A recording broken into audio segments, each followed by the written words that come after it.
저는 오늘 여러분들과 함께 인간의 구성 요소라는 제목으로 말씀을 나누려고 합니다.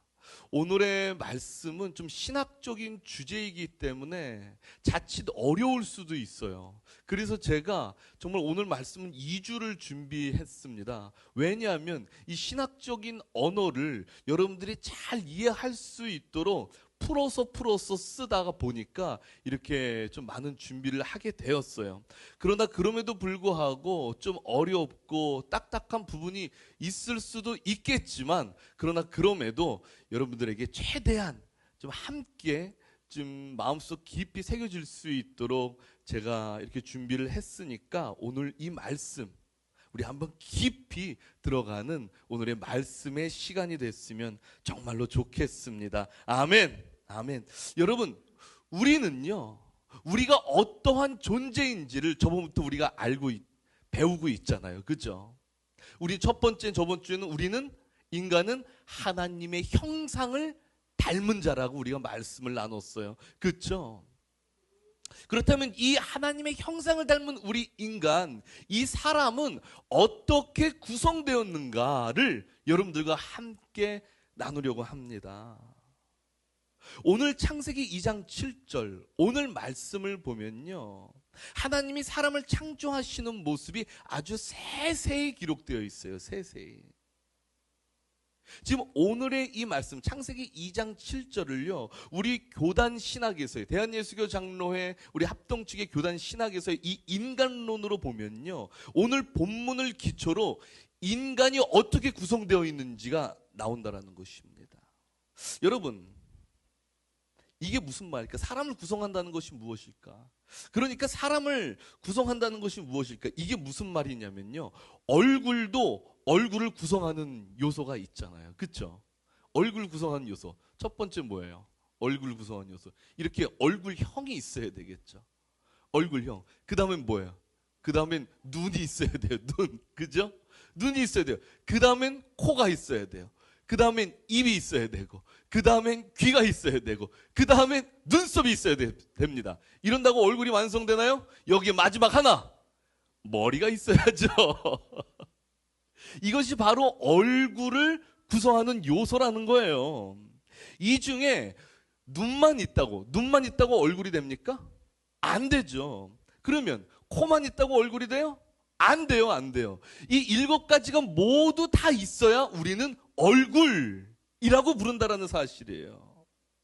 이와 같이 사람도 구성 요소가 있다라는 것이죠. 자, 오늘 말씀을 한번 다시 보겠습니다. 오늘 말씀을 보면서 사람을 창조하신 순서를 한번 봐볼게요. 하나님은요, 창세기 2장 7절에 보면 먼저 어떻게 하셨어요? 먼저 땅의 흙으로 사람을 지으셨어요. 어떻게요? 땅의 흙으로 사람을 지으셨다는 거예요. 땅의 흙으로 사람을 지으셨다는 것은요, 이 육체를 먼저 만드셨다는 거예요. 육체. 그래서 사람이 죽으면 어떻게 된다고요? 흙으로 돌아간다고 그러잖아요. 그죠? 인간의 육체는 이 한 줌 흙으로 되어 있다는 사실입니다. 그리고 그 다음에 하나님은 무엇을 하십니까? 생기를 그 코에 불어넣으셨다라고 말씀하고 있어요. 여기서 이 생기는요, 바로 무엇을 말하냐면 영혼이에요. 영혼. 하나님이 우리에게 영혼을 만드셨다라는 거예요. 영혼을. 그렇기 때문에 사람의 구성 요소는 바로 육체와 영혼으로 되어 있다는 것입니다. 육체와 영혼, 이렇게 육체와 영혼으로 이루어졌을 때 그 뒤에 보면 뭐라고요? 사람이 생명이 된지라. 생명이라는 말은 무슨 말이냐면 살아있는 존재를 말하는 거거든요. 그러니까 사람은 육체와 영혼이 있어야만 비로소 살아있는 존재다라는 것을 오늘 창세기 2장 7절은 우리에게 말씀하고 있다는 사실이에요. 여러분, 이렇게 사람의 구성은 뭐라고요? 육체와 영혼으로 구성되어 있습니다. 여러분, 육체만 있어요? 만약에 육체만 있어요? 그럼 어떻게 돼요? 육체만 있으면 어떻게 돼요? 그러면 시체예요, 시체. 육체만 있으면 죽어 있는 거예요, 그냥. 시체라는 것입니다. 그리고 영혼만 있어요, 영혼? 이것은 뭐래요? 제가 옛날에 우리 이거 한번 봐볼까요? 이 영화 기억하십니까? 사랑과 영혼. Oh my love. 이 노래 아주 유행했던 이 노래. 이 노래가 사랑과 영혼이라는 영화에서 나왔잖아요. 이 영화 보면요, 사랑하는 한 연인이 있었는데 이때 남자가 갑자기 총에 맞아서 죽잖아요. 그런데 이 남자가 자기 사랑하는 여인을 떠나지 못하고 이 세상에서 천국을 가든 지옥을 가든 해야 되는데, 이 영화에서는 어떻게 돼요? 여자 곁을 계속, 자기 사랑하는 여인의 곁을 계속 맴돌죠. 이게 성경적인 영화는 아니어도 우리가 이 영화에서 이와 같은 존재를 뭐라 부릅니까? 귀신이라고 불러요. 귀신. 여러분, 오늘 우리가 읽은 성경에서는 정확히 말씀하고 있는 것입니다. 사람은 육체와 영혼이 있어야 진짜 살아있는 존재다라는 것을 오늘 성경은 우리에게 말씀하고 있어요. 여러분에게 육체와 영혼이 있습니까? 아멘, 아멘. 여러분에게 육체와 영혼이 있습니까? 아멘. 그렇기 때문에 우리에게 육체와 영혼이 있기 때문에 진짜 살아있는 존재, 사람이라는 것입니다. 자, 그런데 여러분, 이 구성 요소에, 저 구성 요소를 보면 거기에 속성이라는 것이 있어요. 속성. 보세요. 눈은 어떤 속성이 있습니까? 눈은 보는 속성이 있죠. 코는 어떤 속성이 있어요? 냄새를 맡는 속성이 있어요. 입은요, 맛을 느끼고 말을 하는 속성이 있어요. 영혼에도 속성이 있어요. 육체는 여러분들이 잘 알고 계시니까 육체에 대한 것보다 일단 영혼에 대한 속성을 여러분들에게 말씀드리겠습니다. 여러분, 이 영혼은요, 영과 혼을 나눠서 그 속성을 봐야 돼요. 영과 혼을 나눠서. 이렇게. 혼은 인간이 인격적으로 살아가게 하는 존재입니다. 그 부분이에요. 혼은 인간이 인격적으로 살아가게 하는 부분이에요. 그렇기 때문에 혼에는요, 생각과 감정과 의지라는 것이 있어요. 뭐라고요? 생각과 감정과 의지. 그렇기 때문에 사람들은 혼을 통해서 생각하고 느끼고 결정하며 행동하는 거예요. 이 혼에 따라서요. 내가 어떤 생각을 하느냐에 따라서 그걸 느끼고 감정 처리가 되고 행동한다라는 사실이죠. 그리고 이 영은 무엇이냐면은 영적 세계와 교류하는 영역입니다. 뭐라고요? 영적인 세계와 교류할 수 있는 영역이 바로 영이에요. 그래서 신학자 칼빈은요, 우리 개혁주의 신학자, 최고의 신학자 칼빈은 이렇게 말을 했어요. 인간에게는 신적 감각과 종교적 씨앗이 있다고 말했습니다. 이 영이 있기 때문에 인간은 본능적으로 영적인 세계와 교류를 한다는 사실이에요. 그래서 여러분, 희한하게, 아주 희한하게 하나님을 안 믿는 사람들, 야, 이렇게 과학이 발달하는데 하나님이 어디 있어? 야, 하나님이 진짜 있기는 해? 라고 말하는 그런 사람들도 자기도 모르게 무의식적으로 영적 교류를 한다는 거예요. 영적인 세계와 교류를 한다는 것입니다. 스포츠 신문을 봐요. 오늘의 운세 자기도 모르게 봅니다. 이게 희한해요. 저거 뻥이라고 말하면서 자기도 모르게 희한하게 그런 세계를 갈망해요. 꿈을 꿨어요. 이게 뭔 일이지? 희한하게 그런 쪽으로 다시 자기도 해석을 하려고 합니다.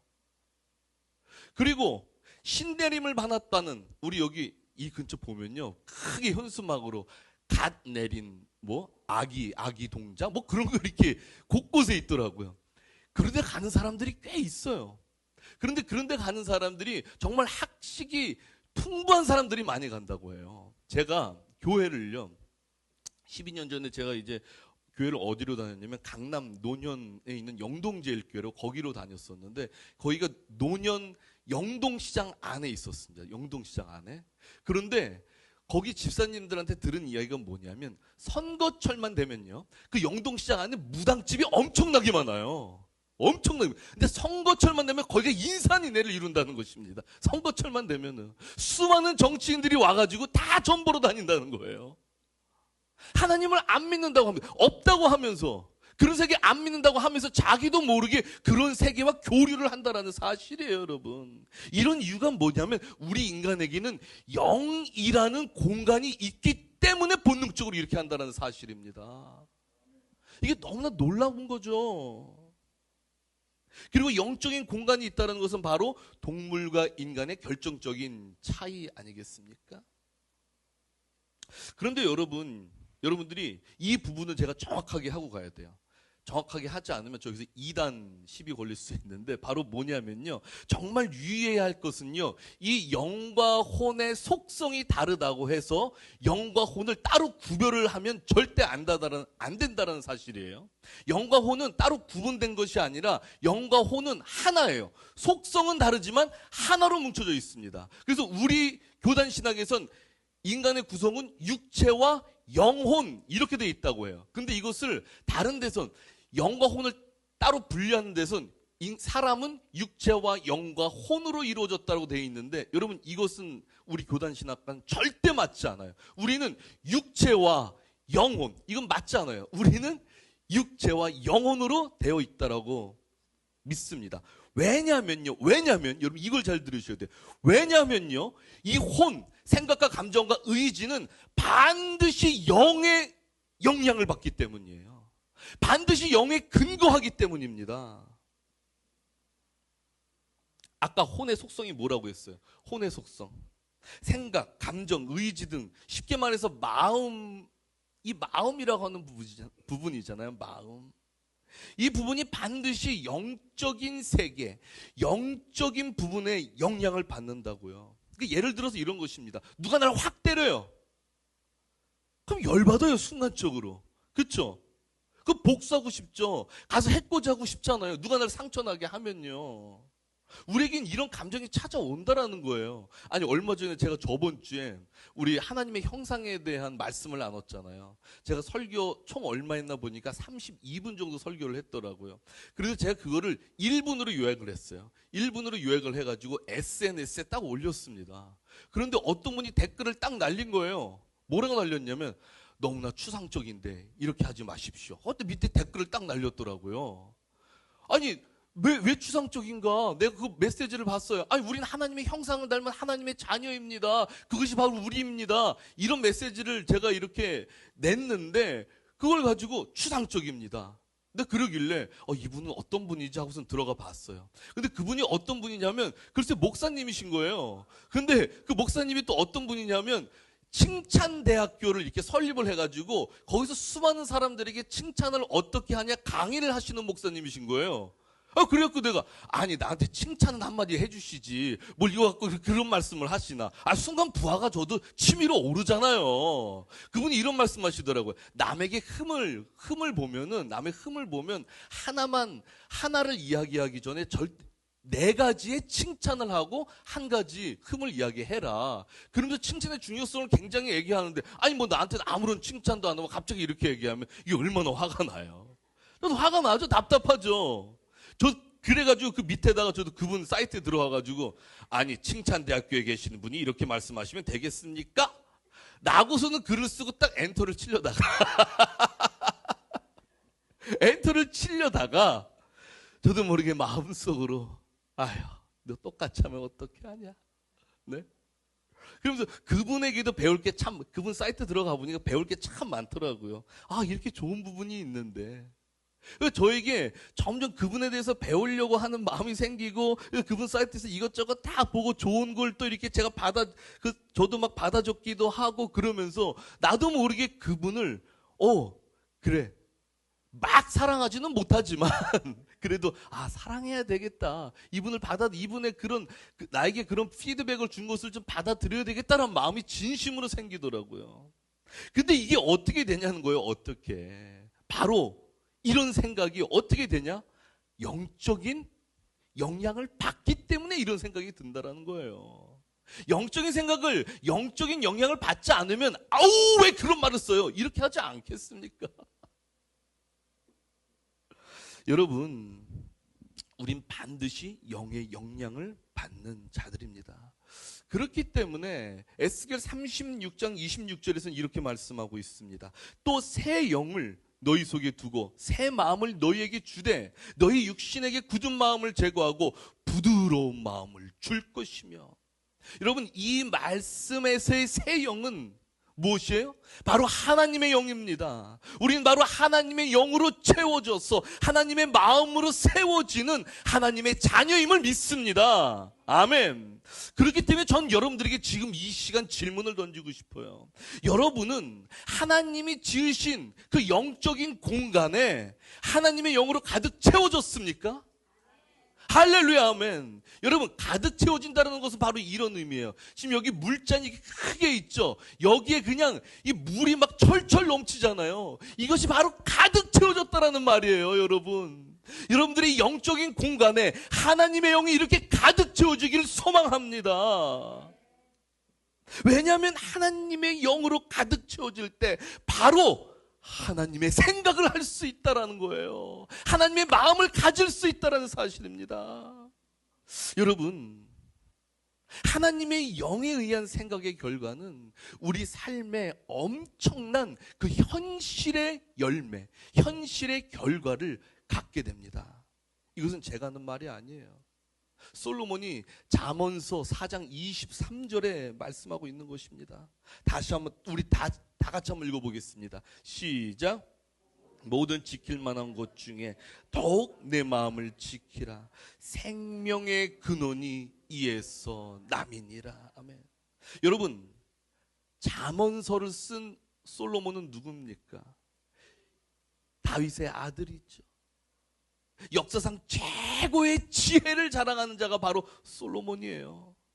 그 솔로몬이 지금 잠언서를 통해서 우리에게 큰 비밀을 가르쳐주고 있다는 거예요. 지금 이 말씀을 통해서요. 바로 그것이 무엇이냐면요, 생명의 근원이 이에서 나온다고 했어요. 생명의 근원이 이에서 나온다고요. 여러분, 여기서 이가 무엇입니까? 마음이잖아요. 마음. 생명의 근원이 마음에서 나온다고요. 근데 이 마음은 혼의 영역이에요. 그렇기 때문에 다시 제가 여러분들 알기 쉽게 말씀드리면 생명의 근원은 생각에서 나온다라는 말입니다. 그리고 이 생명의 근원이라는 것이 그 무엇일까? 제가 이걸 원문으로 보니까요, 삶 전체의 흐름과 결과라는 말이에요. 삶 전체의 흐름과 결과. 즉, 이 생명의 근원이라는 것은 바로 뭐냐면 현실의 결과를 말하고 있어요. 뭐라고요? 현실의 결과. 내가 어떻게 생각하냐에 따라서 현실의 결과가 나타난다라는 거예요, 여러분. 그래서 솔로몬 우리에게 마음을 지키라라고 한 거예요. 마음을 지키라. 너희들의 마음에 따라서 현실의 결과가 나타난다. 그래서 우리는요, 하나님의 영으로 가득 채워지는 것이 굉장히 중요하다는 사실이에요. 하나님의 영으로 가득 체험받아서 하나님의 생각으로 우리가 생각을 할 때 우리의 현실의 결과는 하나님이 주시려고 하는 그 현실의 결과를 맺을 수밖에 없다는 사실입니다. 아멘. 다윗을 한번 봐보세요. 다윗이요, 여러분, 사무엘상 16장 13절에 보면 사무엘에게 기름 부음을 받고 하나님의 영으로 감동되었다고 되어 있어요. 하나님의 영이 충만한 자가 됐다고요. 그 후에 다윗의 삶이 어떻습니까? 힘들고 어려운 일들이 많이 있었어요. 그러나 그럼에도 불구하고 다윗은 하나님의 영으로 말미암아 그 모든 것을 이겨냈습니다. 다윗은요, 하나님의 영으로 가득 채움 받고 그 다음에 무슨 일이 일어났냐면요, 블레셋의 골리앗이 이스라엘을 막 조롱하는 거예요. 그런데 그 이스라엘 군대들이 어떻게 했습니까? 골리앗의 조롱에 다들 벌벌 떨었어요. 그러나 다윗은 하나님의 영으로 충만했기 때문에 하나님의 생각을 갖고 네가 감히 하나님의 나라, 하나님의 군대인 이스라엘 조롱해? 그러면서 하나님이 주시는 그 능력, 그 생각으로 골리앗을 쳐 부시잖아요, 여러분.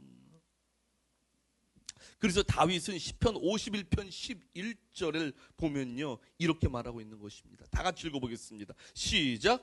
주의 성령을 내게서 거두지 마소서. 이렇게 말하고 있는 것입니다. 이것이 다윗의 가장 큰 소원이었어요. 하나님의 영의 의의 영향을 받는 생각을 갖고 이 현실을 살아가는 다윗. 여러분, 그렇기 때문에 주의 성령을 내게 거두지 마소서.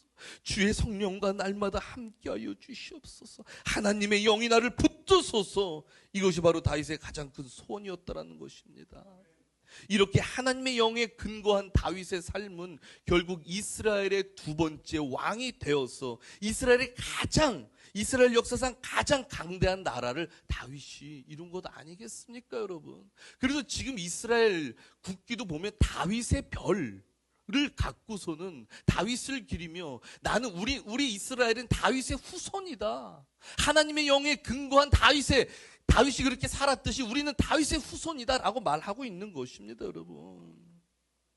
여러분, 이렇게 날마다 하나님의 영에 가득 체험받는 것. 그래서 하나님의 영에 근거한 생각으로 현실의 결과를 맺는 우리 모그처치 성도님들의 인생 되기를 간절히 소망합니다. 그런데 여러분, 제가 이 말씀을 보면서 너무나 놀랬던 게 뭐냐면요, 솔로몬이 기록한 잠언서의 말씀이 깃들어 있는 내용의 책이 있어요. 이걸요, 여러분, 이 놀라운 비밀을 알고 있는 사람들은요, 벌써 이것을 실생활에서 굉장히 사용하고 있다는 거죠. 바로 이 솔로몬이 기록한 잠언서의 말씀이 깃들어 있는 내용의 책은 이겁니다. 생각하라, 그리고 부자가 되라. 여러분, 이 책 아세요? 이 책 아시죠? 이 책 1920년도쯤에 아마 지어진 걸로 알고 있어요. 나폴레온 힐이라고 자기 개발의 굉장히 대가입니다. 자기 개발을 하게 하는 대가인데, 이 나폴레온 힐이라는 사람은 기독교인이에요. 그래서 그가 솔로몬의 말을 염두에 두고 이 책을 쓴지는 모르겠지만 그는 생각의 힘으로 현실의 결과를 맺을 수 있다는 내용의 책으로 현재까지 이 책을 통해서 수많은 사람들에게 영향을 끼쳤어요. 이 책의 첫 장을 보면 이렇게 시작합니다. 생각은 실체다. 첫 장이 그렇게 되었어요. 첫 생각은 뭐라고요? 실체다. 이게 무슨 말이냐면요, 생각하는 대로 현실이 이루어진다라는 말을 이 나폴레온 힐이 쓴 거예요. 이 책의 제목은 여러분 보시다시피 생각하라, 그리고 부자가 되어라 라는 말인데, 이 책을 보면요, 여기서 이 부자라는 말은 생각한 것이 현실의 결과를 맺는다라는 그런 말을 이제 상징적으로 그냥 응용한 것입니다. 사용한 것입니다. 그래서 이 사람은 이 책에서 계속 뭐라고 말하냐면요, 부자가 될 것을 생각하라. 부자가 될 이 깊은 생각에 깊이 빠지도록 날마다 노력해라. 그러면서 자기 성취를 이루려면 그 열망을 갖고, 막 열망이 달성되려는 믿음을 갖고, 이 믿음대로 될 거라는 자기 암시를 하고 막 이제 생각을 어떻게 할지에 대한 자세한 로드맵을 짜줘요. 그런데 여러분, 제가 이 책을 보면서 너무나 놀라웠던 점이 뭐냐면요, 나폴레온 힐은 처음부터 꾸준히 하는 얘기가 기도에 대해서 계속 이야기를 하고 있어요. 기도에 대해서. 그는 이 책에서 이렇게 말합니다. 무한지성인 하나님과 소통하는 방법은 기도이다. 기도는 무한지성을 갖고 있는 하나님과 유한한 존재인 우리 사람과 연결을 시켜준다. 이로써, 그러니까 기도를 통해서 무한한 지성을 갖고 있는 하나님의 뜻을 알고 그의 생각을 하게 된다. 여러분, 그러니까 이 책도요, 생각의 근원을 영에서 찾고 있다는 사실입니다. 사랑하는 성도님 여러분, 이 세상의 대부분의 현실적 결과는 누군가의 생각에 의해서 만들어졌어요. 이것 보세요. 이것도 누군가 생각을 했을 거 아닙니까? 누군가 생각을 해서 만들어진 거예요. 제가 아까 여기다가 뭐 놔뒀었는데 누가 치웠나? 명함을 놔뒀었는데 누가 안 치웠어요? 명함 좀 갖다 주세요. 아, 없어도 돼요. 네. 자, 명함 나왔습니다. 성도님 여러분, 명함 나왔어요. 뒤에 명함 놔뒀으니까 꼭 가지고 가세요. 이 명함을요, 위에 보면 로고가 있죠. 근데 디자인이 아래 위로 빨갛게 이렇게 되어 있습니다. 저 아래 위로 빨간 건 예수 그리스도의 보혈을 상징하고 있어요. 그 다음에 저 위에 십자가가 있죠. 십자가, 동그라미, 그 다음에 저기 이제 모그라는 말이에요. 모그를 저기 상징적으로, 영어로 모그를 상징적으로 해놨는데, 저 십자가가 뭐냐면 솔로몬이 블레셋에 끌려갔을 때 성벽을 그냥 옆에서 쫙 밀어가지고 쓰러뜨려 버리잖아요. 그러니까 예수 그리스도의 십자가가 사망 권세를 완전히 무너뜨리고 우리를 죄와 사망에서 구원했다라는 그런 메시지를 담고 있는 로고입니다. 여러분, 이거를 우리 교회 엄상명 성도님이 제작을 했어요. 저랑 한 달 반 정도를 만나면서 이거를 제작을 했습니다. 아이디어를 계속 갖고 와요. 저도 이런 아이디어 주고, 또 엄상명 성도님 이런 전 아이디어 갖고 오시고, 또 이렇게 얘기하고 저렇게 얘기하고, 이게 탄생이 된 거예요. 근데 이게 그냥 탄생이 됐습니까? 계속 생각을 한 거예요. 어떻게 좋을까? 무엇이 좋을까? M자가 뭐가 좋을까? 여기서 어떤 상징을 줄까? 십자가는 빨간색으로 할까? 금색으로 할까? 지금 금색으로 되어 있거든요. 뭐가 더 잘 어울릴까? 사람들에게 이 로고가 어떤 의미를 부여할까? 계속 생각을 한 것입니다. 그런데 여러분, 이 생각의 근원이 뭐냐는 거예요. 이 생각의 근원이 어떻게 십자가를 생각했냐는 거예요. 어떻게 십자가를. 엄상면 성도님의 그 생각에 바로 하나님의 영이 근거했기 때문에 이 생각을 한 거 아니겠어요? 만약에 다른 영이 근거했으면 십자가가 나왔겠습니까? 저 위에 빨갛게 된 게, 이 빨갛게 된 게 예수 그리스도의 보혈이라고 그러는데 어떻게 그런 생각을 하게 되냐고. 내 생각으로는 그게 되지가 않아요. 한계가 있어요. 그러나 하나님이 주신 생각이 있기 때문에 이런 생각을 한다라고요. 여러분, 우리들의 생각은 바로 하나님의 영에 근거해서 나올 수밖에 없다라는 사실입니다. 우리들의 생각은 어디에 근거하고 있습니까? 하나님의 영에 근거하고 있습니까, 여러분? 아멘, 아멘. 오늘 하루를 결정할 우리들의 생각의 근원은 오직 하나님으로부터 임해야 됨을 믿습니다, 여러분. 혹시 여러분, 지금 여러분들의 생각이 불안과 또 비교와 분노와 그런 슬픔의 생각에 가득 차 있지는 않습니까? 어떤 분은 그래요. 나 또 왜 이런 생각 들지? 나 또 왜 이래, 나 또 왜 이래? 나 사탄의 꼬임에 넘어간 거 아니야? 그런데 여러분, 하나님이 우리에게 원하시는 건요, 우리가 죄책감에 빠져서 또 왜 이런가, 이런 원망스러운 마음에 빠져서 고통의 생각에 머무는 것이 아니라 오늘도 이 사진처럼 여러분들이 하나님의 영으로 가득 채워져서 하나님의 생각으로 전환되어 하나님이 이루시는 그 현실을 맞이하기를 하나님은 원하신다라는 사실이에요. 전 여러분들이 이렇게 살아가길 진정으로 소망합니다. 그래서 성경에서는요, 이렇게 하나님의 영에 계속 근거해서 살아가기 위해선 성경에서는 어떻게 가르치냐면요, 하나님의 영과 했던 사람들은 어떻게 계속 하나님의 영에 근거해서 살았냐면요, 하나님의 말씀을 첫 번째는 입에 달고 살았어요. 하나님의 말씀을. 아니, 첫 번째는 하나님께 기도를 엄청나게 했습니다. 그냥 목숨을 걸고 기도했어요. 목숨을 걸고. 다니엘 봐보세요. 목숨을 걸고 기도했잖아요. 시간 맞춰서 맨날 목숨 걸고 기도했잖아요. 그리고 다윗은 하나님의 말씀이 내 입에 꿀보다 달다고 말하면서 하나님의 말씀을 계속 묵상했습니다.